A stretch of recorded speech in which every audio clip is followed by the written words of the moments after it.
Okay, it's 6 o'clock. Hello, everyone. Welcome to November's third Thursday. My name is Carrie Valdivieso, a member at large with the MRA and your current host of Third Thursdays, taking over for Michael St. John. Again, thanks for joining us. Just a quick reminder, the MRI Winter Business Meeting is the first weekend of February. That's February 4th and 5th in Salt Lake City. And moving on into our guest speaker. Our guest speaker tonight, Andrew Graham, is a career firefighter, paramedic, and active in fire service since 1978. Andy joined Olympic Mountain Rescue in 2000 and currently serves on the Pierce County Technical Rescue Team and has 12 years as the lead instructor for Crunch Time, one of the nation's largest hands-on vehicle extrication course. In his free time, Andy is also an active sport pilot with experience building experimental aircraft. So with that said, I'm going to turn this over to Andy, and just a quick reminder, please post all of your questions in the chat and we'll get to those at the end. There you go. Thanks, Andy. Hi, thank you for having me here for Third Thursday. I see some familiar names. I know I've talked with a number of you at conferences in the past, but what we're going to do tonight is just talk about small aircraft safety and the stuff that can get us as rescuers killed, and maybe some tips and tricks to locate. A big challenge tonight is just narrowing it down to the time frame that we have. So let me share my screen here. That should be working. So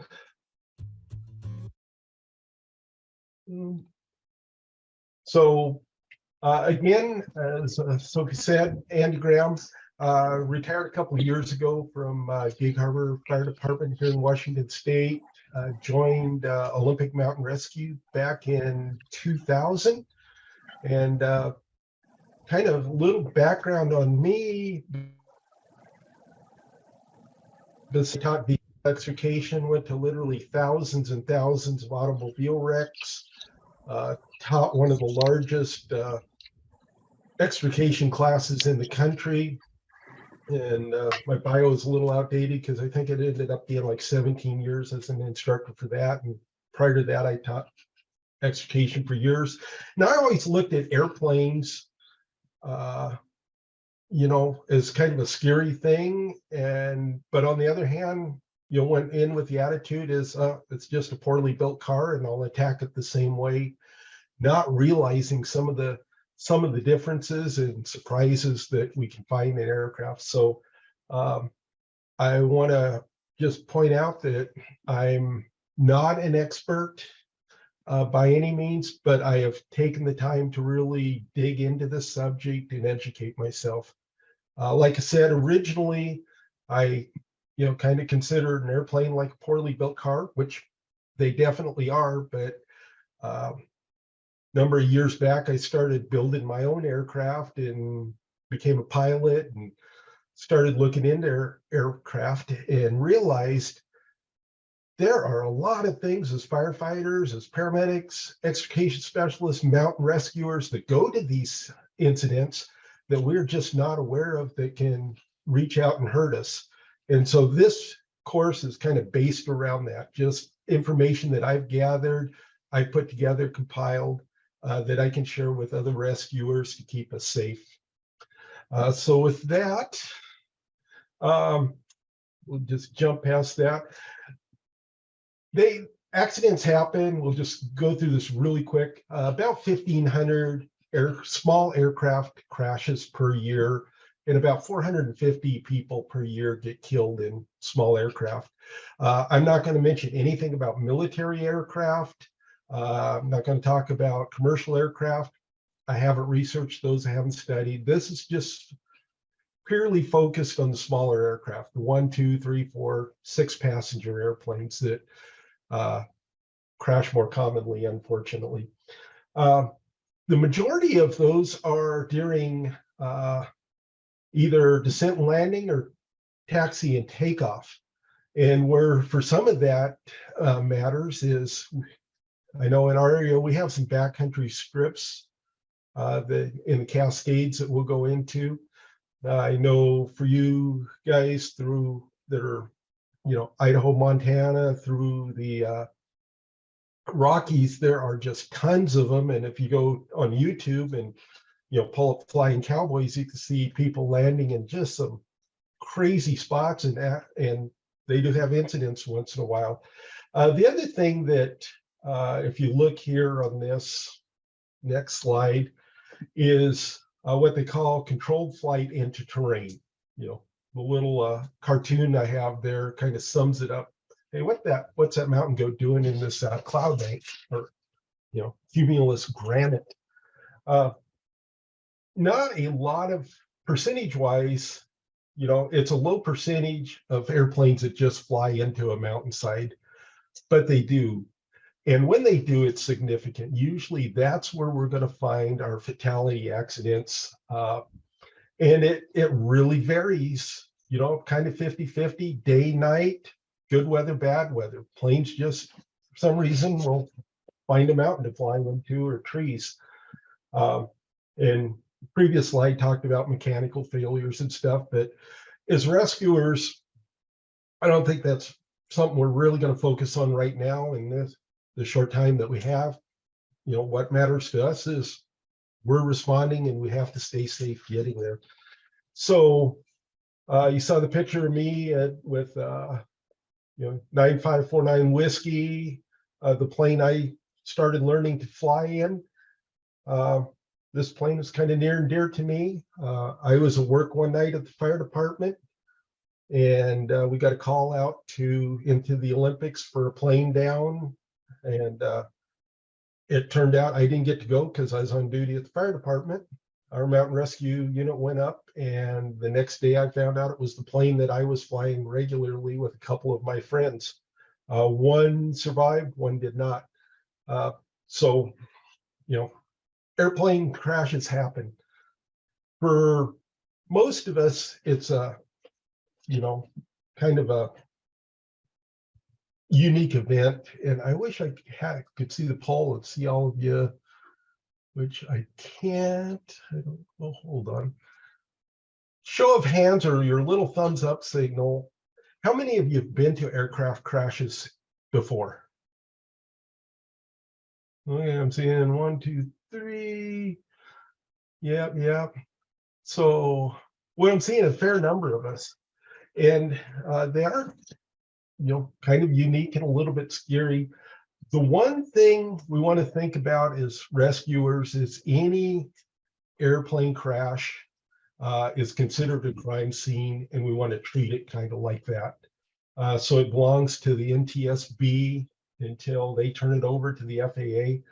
Oftentimes, initially, the local law enforcement will be in control of it, be that a county sheriff, the park, National Park Service, or National Forest Service, but eventually it'll get turned over. So as rescuers, one of the things to keep in mind is go in with that mindset that this is a crime scene until proven otherwise. Out on the highway, somebody crashes into each other, they do some quick measurements, unless it's a fatal or seriously injured, get it off the road. Anytime a plane goes down, there's much more investigation, right down to, when they get the engine out, taking it back to a lab somewhere, pulling it apart, looking at every aspect, testing fuel, blah, blah, blah. So sometimes we will have to move things, open up things to do a rescue or recovery. We want to be sure that we document that very well. One good way to do that is, pictures that you don't share other than to the investigating agencies. But you definitely want to make note of anything you moved, such as, electrical switches, fuel valves, shutoffs, that type of thing. Just, know what you saw and what you touched, what you moved. I'm guessing that the majority of people here aren't pilots and aren't familiar with, around planes on a daily basis. So I just want to do a quick comparison. All of us are in our cars every day, and most every day, driving to from work, up to the mountains, wherever. I look at it as cars are built to protect the occupants and get us from point A to point B. Airplanes are built to move occupants and be as light as possible and really don't offer much protection for the occupants inside. They just crumple. But other than that, being that they're a very poorly built car, they're very similar. 1 to 6 occupants, just like your passenger vehicle. Cars have airbags. Airplanes, many of them have airbags built into the seat belts, and that's a danger to us as rescuers.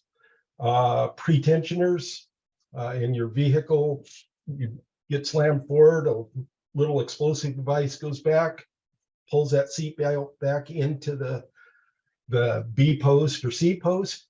Airplanes can have those pretensioners also. Projectiles, we're right down the same there. Loaded struts. In a car, you have bumpers, your hoods with struts. In aircraft, you have struts in the doors and the hoods as well. So there's a lot of similarities there. One of the big differences is the construction.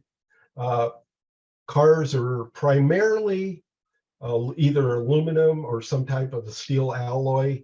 You get some fiberglass in there, some composite. You can go back to my wife's old Saturn that I absolutely hated, that had a lot of plastic components. But usually you're looking at a metal, frame around you that's built to protect you, that weighs anywhere from 2,000 to 9,000 pounds. With an airplane, there's a number of construction methods for those. They can be a composite fiberglass or carbon fiber. They can be aluminum, which is probably the most common, or they can be some type of a tube with cloth covering it. And where that comes in really important for us rescuers is if we're going up on a mountain or into the backcountry to do a recovery rescue, knowing what type of aircraft we're going to go see can really dictate what tools we take with us. If I'm responding with the fire department, I've got my $200 million rescue there with $250,000 worth of Jaws hydraulics that I can drag along. We're not going to pack that up a mountain. It's going to be, will a set of scissors and a hacksaw do it, or do we need to take a sawzall? We want to pack a lot lighter, and knowing what we're getting into can really make a difference there. As I mentioned, cars, we're looking at, 2,000 pounds for the little smart car, up to 9,000 for my pickup truck. With airplanes, they're built much, much lighter.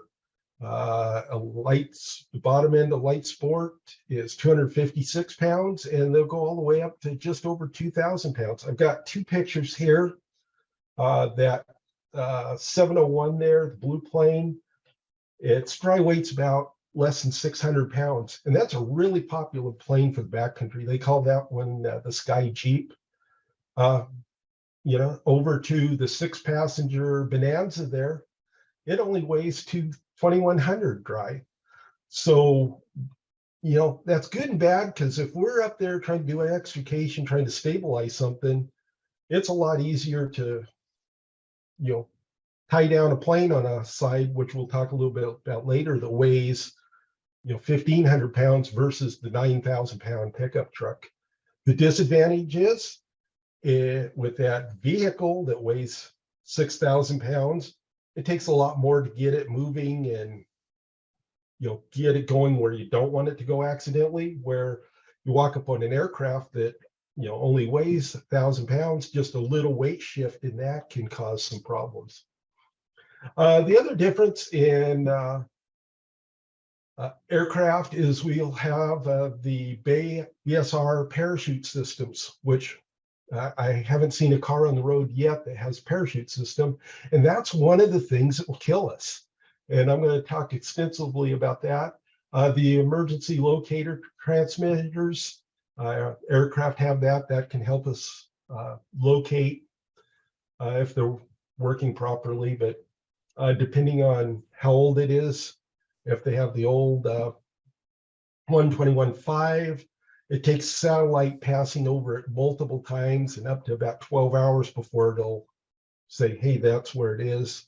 The new 406s are going to be quite a bit quicker, but we'll talk about locating a little bit quicker. Okay, some other things. I think the biggest thing here, planes go a bunch faster. Typically, planes are going to haul a little bit more fuel. That Bonanza I showed you there, it's going to pack about 100 gallons. Although most of your smaller light sport planes are going to carry 20 to 30, your average Cessnas, more around 50, but it's still considerably more than the 20-gallon tank you have in your Toyota. So that can be an issue. The other thing is, in most of our passenger cars, the fuel tanks in the rear, we know where it's at. In aircraft, it can be anywhere. High wing, most of them, it's going to be in the wings, but it may have a header tank right underneath the dashboard. It may be behind the seat. It can vary. So just keep in mind, it can have multiple tanks in many different places. I touched on this a little bit, the construction, aluminum, it can be fabric, and just not going to spend a whole lot of time here, but just think about what type of airplane you're going to go look at, and I'll talk about how we can figure that out before we leave our base, and let that dictate what tools you're going to take with you. So I'm going to jump into engine systems here.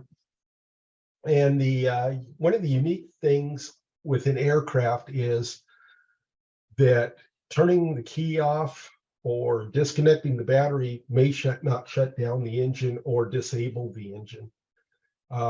Airplanes typically will run off of a magneto system like your old lawnmower does, and it isn't dependent on the electrical system to operate. In fact, it's totally independent. I can take the battery out of my plane, I can disconnect all electrical, and it'll keep on running because it generates its own energy for its own spark to initiate the spark plugs. Where that can come in real important is propellers. I'm just going to tell you, never, ever, ever, ever touch a propeller. The props that are variable pitch, those are spring loaded. So depending on how the aircraft crashed and impact, and there's documented cases of this, somebody touches that aircraft, or that prop, it's ready, spring loaded to turn over. And with the magneto system that just needs, something to turn for it to fire off, that spring loaded prop has been bumped, spun, and fired up the engine until it ran out of fuel. So don't touch the prop. It's danger, danger, danger. With most of our aircraft, the way we kill them is we pull that red round button there called the mixture, and we just run it out of fuel.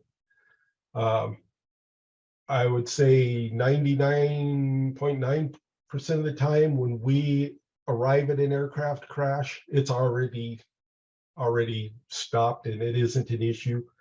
But if you ever are hiking and one lands next to you and one of those backcountry strips and you have to shut it down, pulling that red knob is the way to shut it down, or turning off fuel tanks.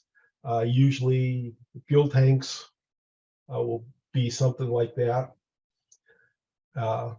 We'll say fuel and you turn it to an off position. When we talk about gas, 100 low lead that most airplanes are going to be running on is just a little better grade of automotive gas. In fact, some of the Rotex engines, like my plane, I run 92 ethanol free in it because it works just as good. It's actually cleaner and a little cheaper usually. So don't get hung up on, oh, it's aviation fuel. It's much more explosive. It's worse than what we see in a car. It's essentially exactly the same thing. When we think of jet fuel, people get all spun up about that. Jet fuel is just a kerosene or diesel that's been refined a little bit more. So it actually has less potential for igniting than gasoline, because it's, we've all used kerosene in the past. It'll burn, but it takes a little bit more for it to get burned. So jet fuel, it's just a purified diesel. Okay, there's go back and say don't touch any props. Already talked about this. Fuel tanks can be most anywhere. Electrical systems. Batteries in aircraft can be about anywhere. My plane I had before, the white one you saw me sitting in at the beginning of the presentation, it was, in front of the firewall. My plane now that I have, it's behind the seat. The Cherokee that I did my training in that you saw crashed into the mountainside, it was, I want to say it was in the back compartment somewhere. So basically a battery can be anywhere, and there can be more than one in a lot of these aircraft. It isn't a bad idea to disconnect the battery if you're doing a rescue or recovery, so you don't have the risk of cutting into a wire that causes a spark that ignites fuel. Typically, as rescuers, we're trained to disconnect the negative first, because that reduces the risk of a spark. There is battery disconnect. You don't have that. Yeah, I don't have a picture of battery disconnect, but usually it'll say battery and it'll be an on-off position. So that we'll move on there. And I know I'm going really fast. If anybody has any pressing questions, I'll answer stuff at the end, or yell at me and I'll address your question, your concerns right off the bat. Okay, let's move on. Ballistic recovery system. These are the parachute systems. And this is what I feel is probably one of the most dangerous things that us as mountain rescuers can come in contact with, because there's so much stored energy, so much potential energy, and they're something that'll get us. Okay. All the things that are going to get us here that I worry about are, number one, the ballistic recovery systems, the parachutes, seatbelt pretensioners, airbags, definitely a concern, struts, hydraulics, and oxygen systems, especially for you guys in the Rockies there, where you have pilots flying at high altitude.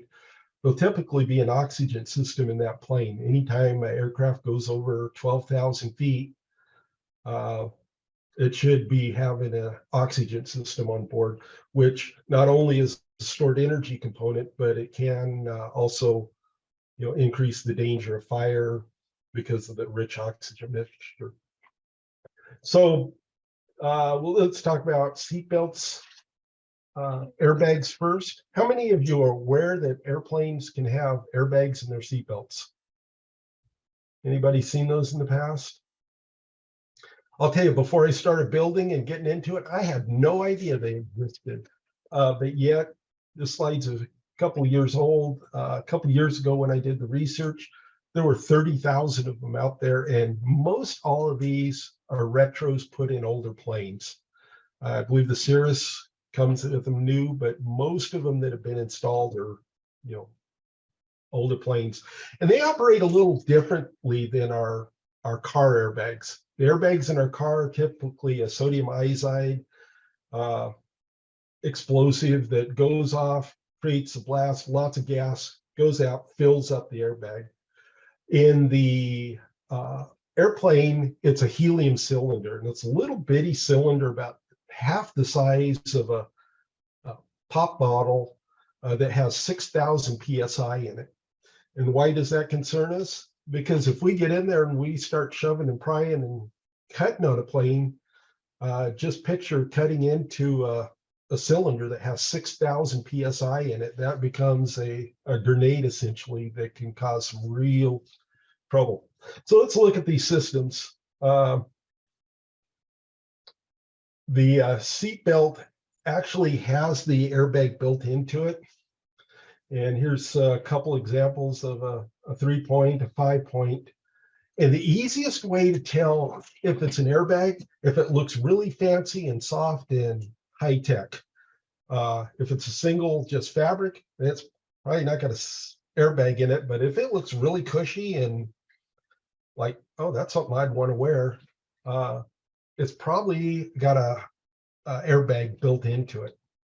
The airbag system itself consists of the hydraulic cylinder or the helium cylinder, 6,000 PSI, that goes out into the bag and inflates right on your seatbelt. The other component there on the right-hand side of the picture, that's the sensor that just indicates the force and recognize, hey, we've stopped suddenly. I need to blow up that airbag. The airbag system is totally independent of any other system in the aircraft. So if we've lost our electrical system, the seat was ripped out of the plane and sitting on the ground over there, it still has that potential energy to go off. So it's not dependent on anything else in the airplane. Here we see a couple installs. And like I said, these are, older airplanes that we'll typically see these in, and they stuff them under the seat there. As you see, just a couple zip ties keep it in place, and she's ready to go. It'd be pretty easy if you were trying to extricate somebody out of this aircraft, and had a pry bar, reach down in there trying to pry the seat back or free it so you could get the seat back to get your patient out, and just clip that fitting, and you'd have a real exciting day.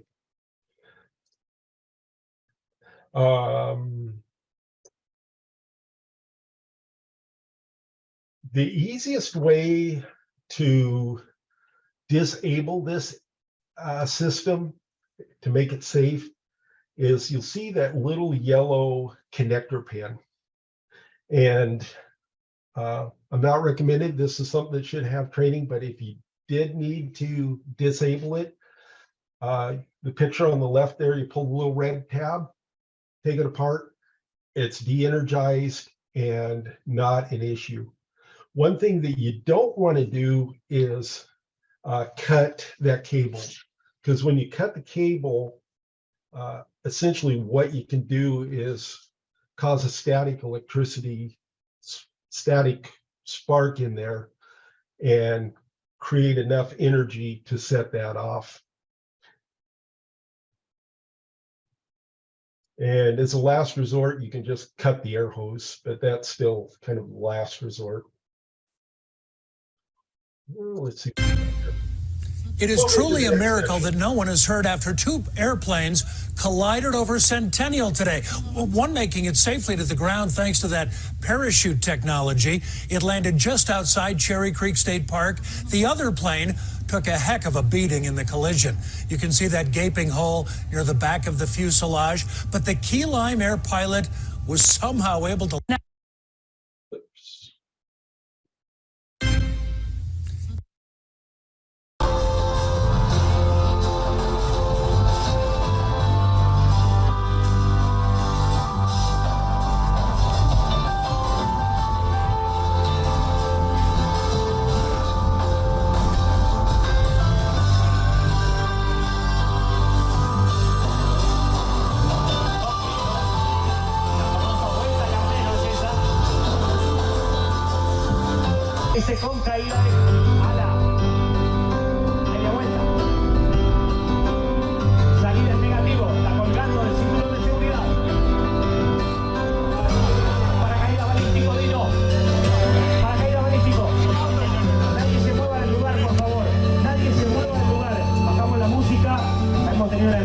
aeronave, todo el mundo queda en su lugar tranquilamente, lo van a ir a atender.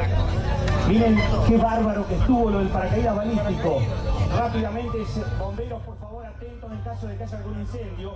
Nadie ingresa al predio. Con mucha calma, todo el mundo se queda muy tranquilo en el lugar. Por favor, todo el mundo muy tranquilo en el lugar. Bomberos, ambulancias se van a ir arrimando. So this clip was at an air show down in Argentina a few years ago. The parachutes don't automatically deploy. The pilot has to pull the handle, which we'll talk about, but see how quickly that thing came out. One of the big risks for us on a mountainside is that if the chute has deployed is what you're seeing right here. It's just getting dropped along. So that can cause an issue for rescuers. And so they come in a variety of styles. They can look like a backpack. They can look like almost a dive cylinder size. There's a couple different styles. Again, you know, a couple years ago, there were 37,000. I didn't have time to reach out to find out how many are in airplanes now. I would guess we're more in the 60,000 range at least. As of today, there's been 466 lives saved from these. I don't know of any serious injuries of pilots or passengers that have occurred after a parachute deployment. They come down, look like they came down pretty fast, but they say it's pretty much the equivalent of jumping off of a picnic table. But we can see these in most any aircraft, even much older aircraft. And for us rescuers, we don't get a lot of warning on this. We don't know which planes have them, which doesn't. Like this is a Cessna 172, it looks like. It's probably early 70s vintage would be my guess. But they've added the parachute system in there, and our only indication is that little sticker there. Here's a variety sticker. The other problem with that is, you know, they're not very big, and there's no real standard for what that sticker is going to look like. So here's my airplane. Got my proud little, I've got a parachute sticker right there. But other than seeing it in the back seat or the back compartment and the sticker, you'd have no idea that I actually have one in there. So as rescuers walking up to any aircraft, we want to pay particular attention to how we approach it and keeping ourselves safe. Now you say, okay, are they always in the back? We'll talk about that. First of all, how do they go off? How does the system work? Well, it's a solid rocket motor or solid rocket fuel motor that the fuel is set off and it comes blasting out, dragging the parachute cords at about 155 miles per hour, and it has burn time of just over a second. So it's normally deployed in about 100 feet. But if that rocket is untethered, it can travel up to 10,000 feet, almost 2 miles in just over a second. So think about that projectile, you know, coming at your face or your body or anywhere near you at 155 miles an hour with that type of force. So that's one of the big things that I stress to people is I try to identify right off the bat on a small aircraft if it does have a parachute and which way that thing is pointed after the crash and avoid that area. You can see how quickly that come out.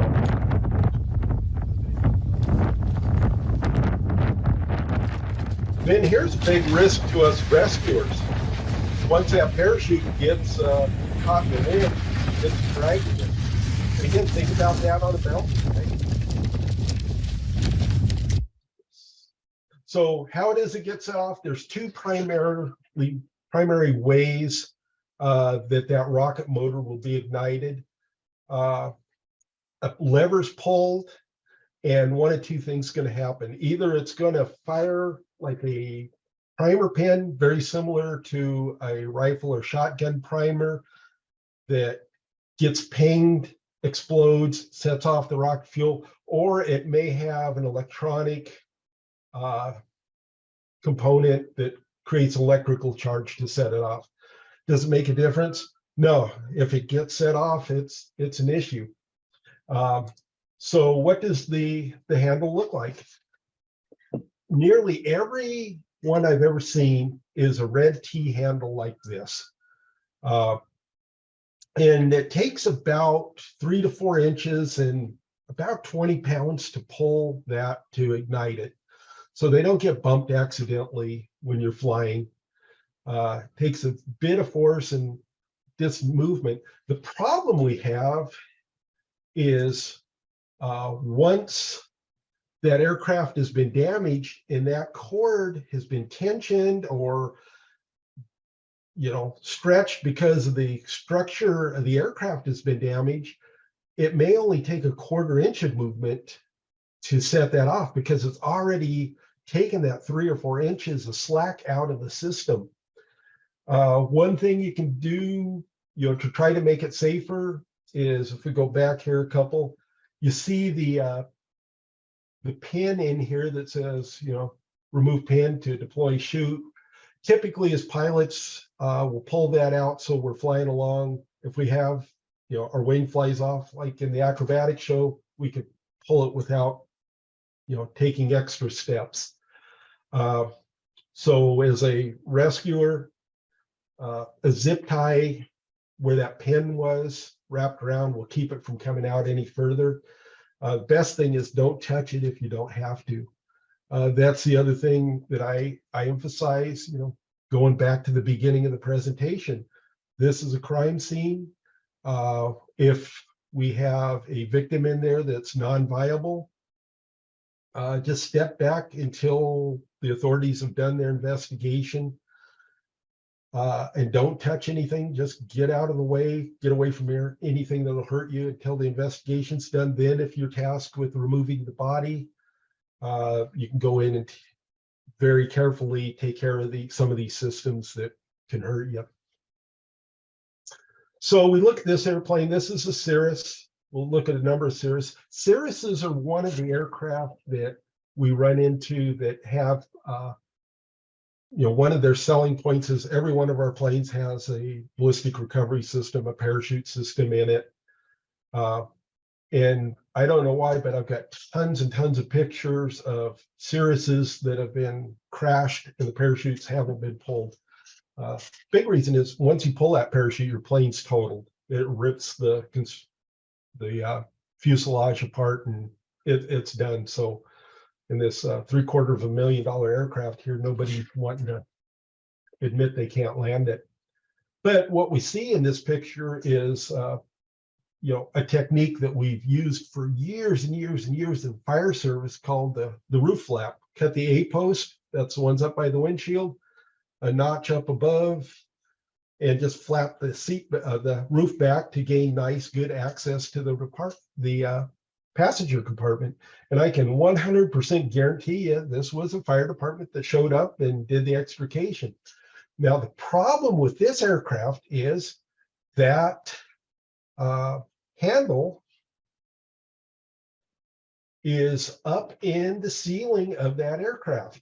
You reach up above you, you pop the cover off, and that's where you pull. So when we flap that roof, what have we done to that cable that deploys the parachute? We've stretched it to its maximum.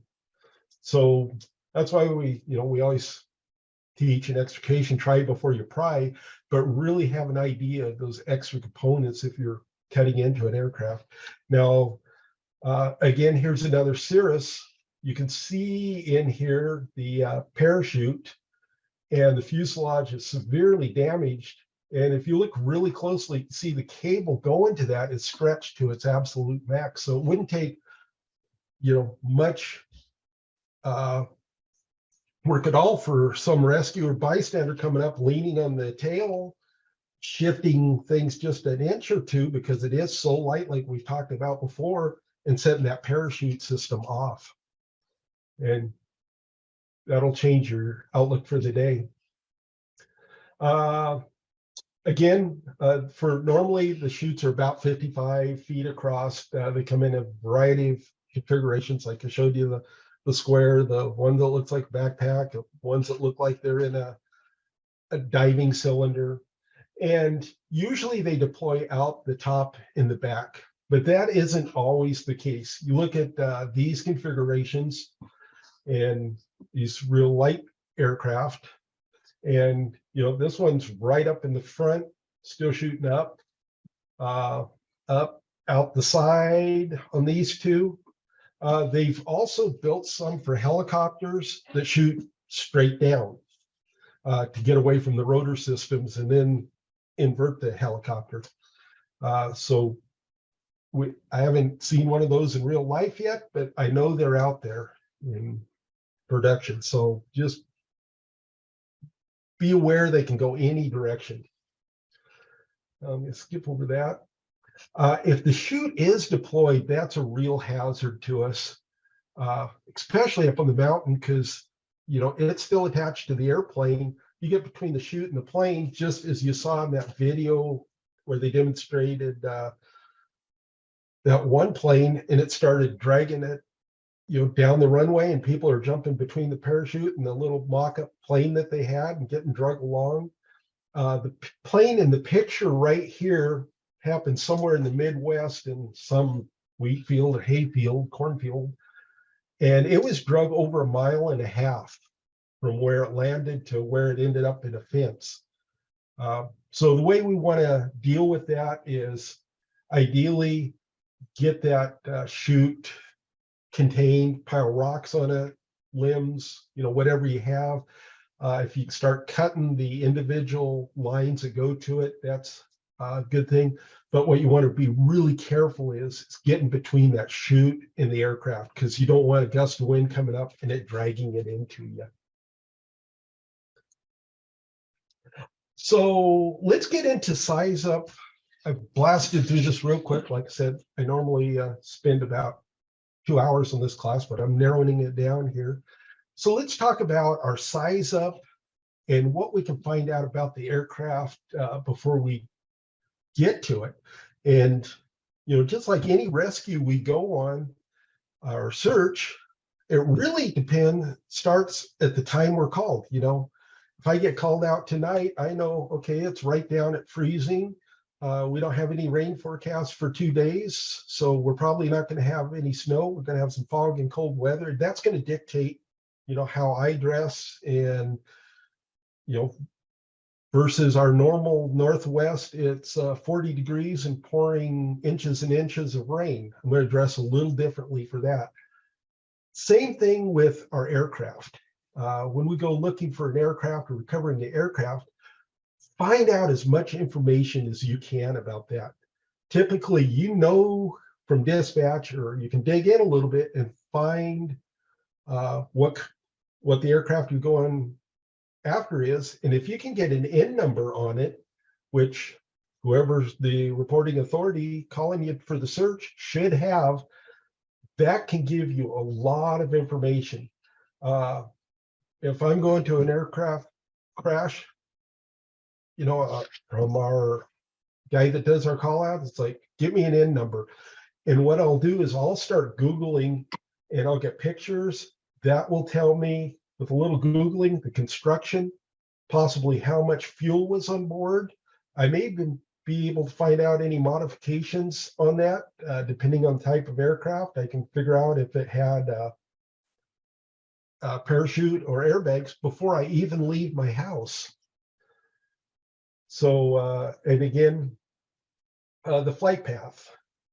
I've done a number of these where I talked to the plane that I used to fly that flew into Buck Mountain. We were able to look at that flight path and narrow it down where it was within a very, very precise area and figure out how to get to it.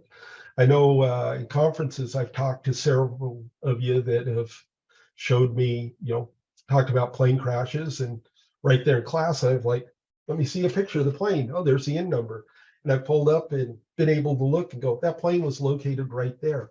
And how do I do that? Truman, you did a nice job. Never before seen video shows the moments right after a Piper Cherokee 140 crashed in the hills outside of Yakult, Washington. Right, here I am, alive and again. Little scratch on my forehead, a few scratches on my leg. Truman got a little more, got a couple black eyes. That's it. Craig Bellis was the passenger and co-pilot alongside his. So this aircraft, this was a year or so ago, maybe 2 years ago now, down in southwestern Washington. A couple of guys flying from Bend in their airplane up to my neighborhood here. And they had a problem along the way. They ended up going down, crashing. When they were reported overdue, mountain rescue units were called out. The Navy was called out. And one of the strange things that happened was they had a general big area to go look in, and they started, driving roads. Navy helicopter comes over. I believe it was Navy. They look down, see a couple guys waving at them.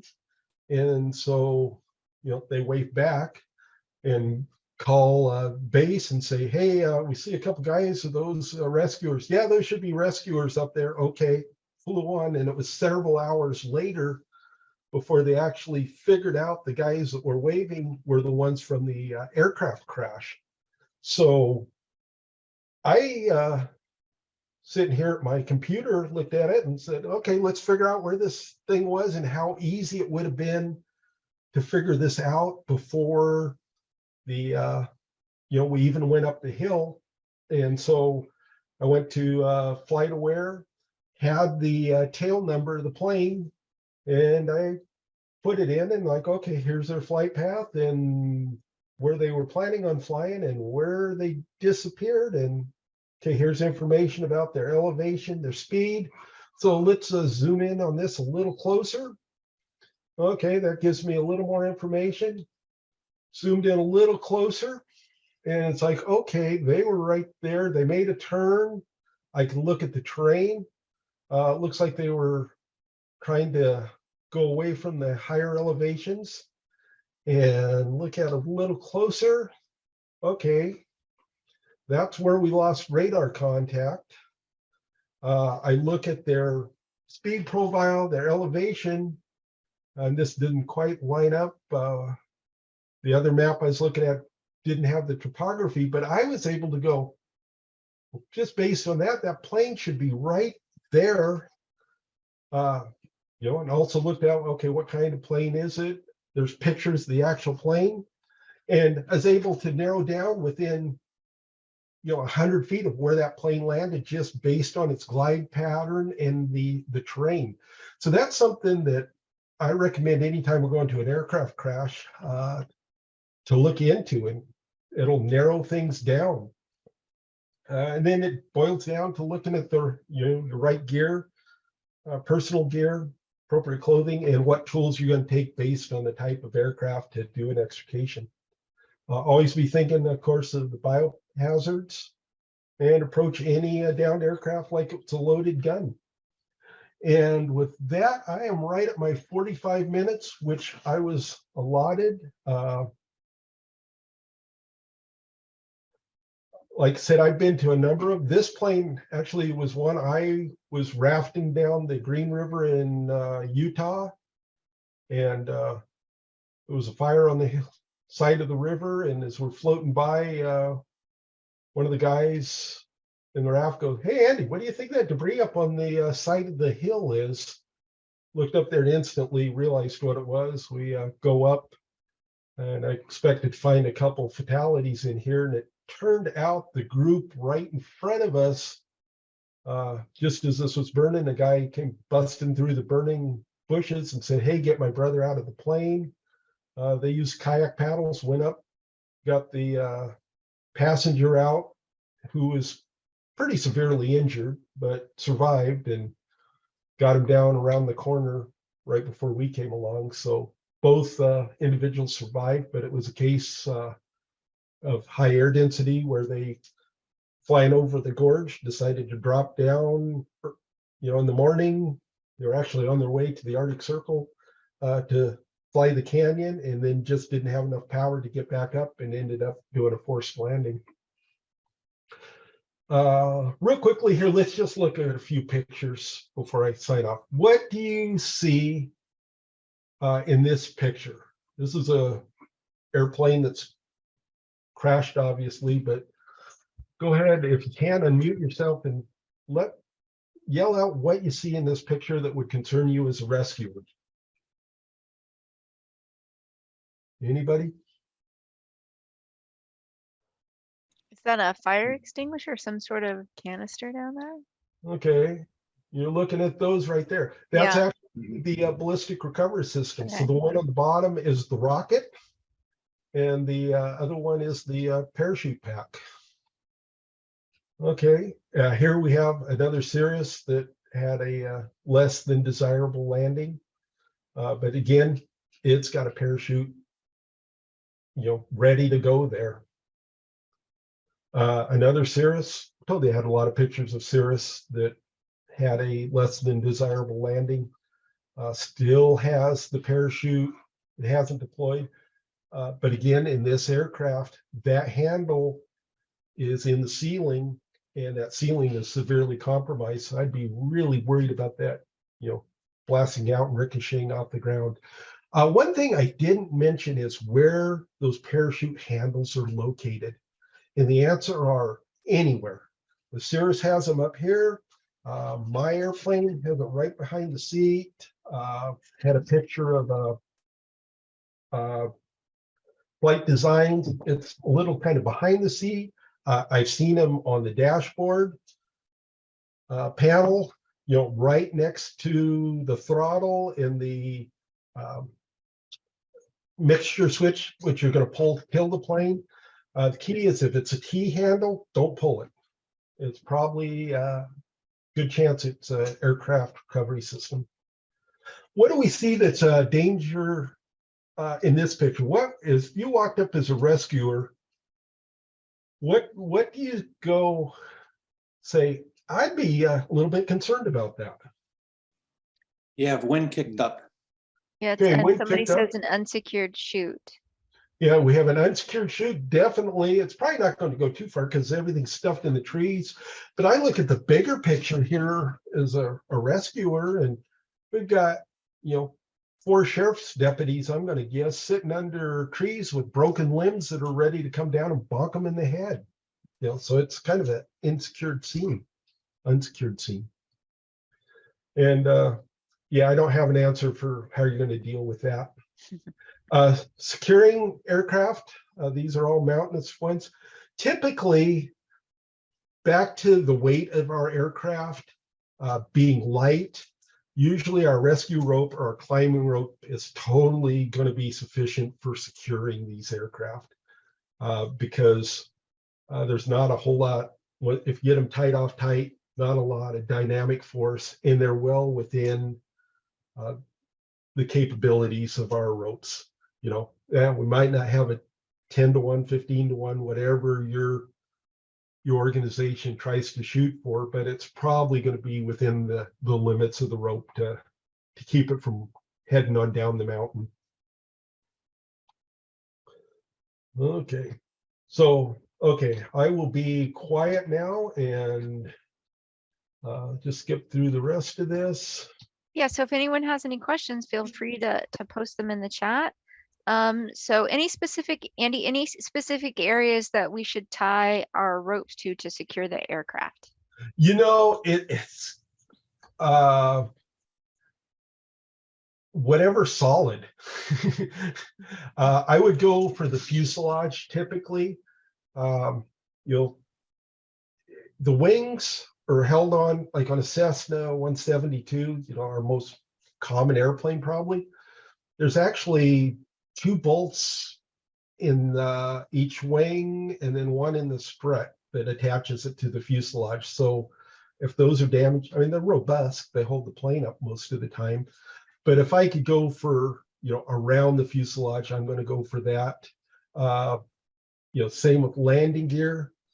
Landing gear is usually pretty robust, but it's just going to vary, what damage was caused, what injuries and insults to that aircraft airframe from the impact. I'd go for something big and as close to the occupant that you're trying to protect as you can. Okay.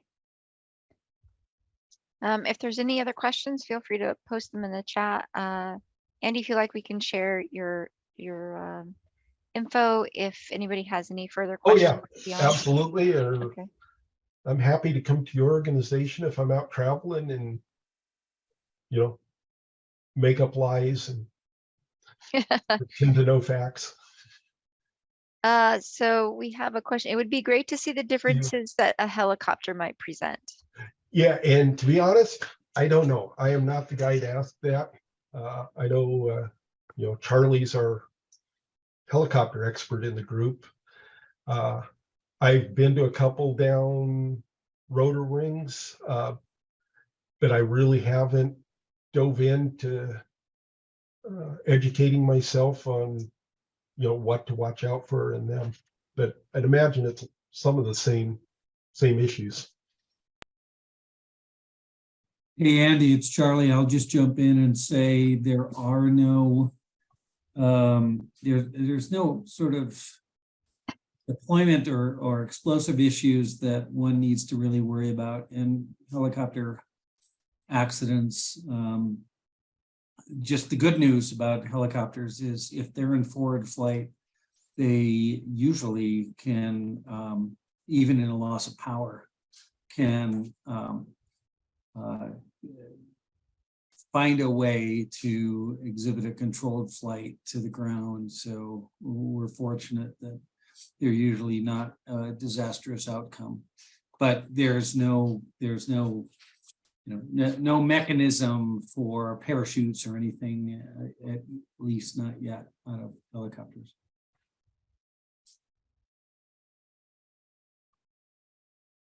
Okay.